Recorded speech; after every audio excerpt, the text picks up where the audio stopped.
മണലൂർ പഞ്ചായത്തിലെ 4-ാം വാർഡ് ADSന്റെ നേതൃത്വത്തിൽ SSLC +2 പരീക്ഷകളിൽ ഉയർന്ന മാർക്ക് നേടിയ വിദ്യാർത്ഥികളെ ആദരിച്ചു. ബ്ലോക്ക് പഞ്ചായത്ത് അംഗം CR രമേശ് ഉദ്ഘാടനം ചെയ്തു. തുള്ളൽ കലാചാര്യൻ മണലൂർ ഗോപിനാഥ് മുഖ്യാതിഥിയായി. ബ്ലോക്ക് തല മത്സരത്തിൽ നാടോടി നൃത്തത്തിന് 3-ാം സ്ഥാനം ലഭിച്ച റിനി റജിയെ മെമന്റോ നൽകി ആദരിച്ചു.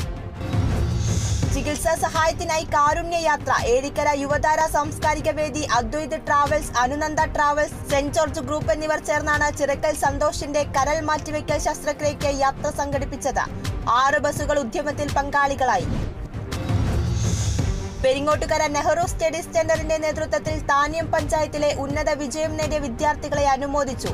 അഭിനന്ദനം 2024 എന്ന പേരിൽ നടത്തിയ പരിപാടിയിൽ വിവിധ മത്സര പരീക്ഷകളിൽ മികച്ച മാർക്ക് നേടിയ വിദ്യാർത്ഥികളെയും 100% വിജയം നേടിയ വിദ്യാലയങ്ങളെയും ആദരിച്ചു.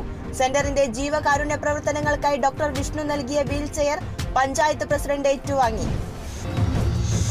താങ്ങായി ഉമ്മൻചാണ്ടി കാരുണ്യ ഭവനം പദ്ധതി. എറണാകുളം കൊടുമ്പിള്ളി സ്വദേശി ശ്രീമോൾ ജിബിന് നിർമ്മിച്ചു നൽകുന്ന ഭവനത്തിന്റെ താക്കോൽ ദാനം ഹൈബി ഈഡൻ MP നിർവഹിച്ചു. കാരുണ്യ പ്രവർത്തനങ്ങൾക്കും ചികിത്സാ സഹായങ്ങൾക്കും നേതൃത്വം വഹിക്കുന്ന ഇന്ദിരാജി കാരുണ്യ ചികിത്സാ സഹായ സംഘമാണ് മുൻ മുഖ്യമന്ത്രി ഉമ്മൻചാണ്ടിയുടെ ചരമവാർഷികത്തോടനുബന്ധിച്ച് താക്കോൽ ദാനം നടത്തിയത്.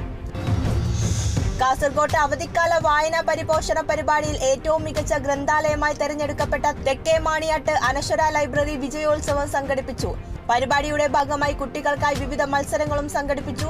61 കുട്ടികളാണ് ചലഞ്ചിൽ പങ്കെടുത്ത് വായനാക്കുറിപ്പുകൾ തയ്യാറാക്കിയത്. വിജയോത്സവം ജില്ലാ library council secretary doctor P Prabhakaran ഉദ്ഘാടനം ചെയ്തു.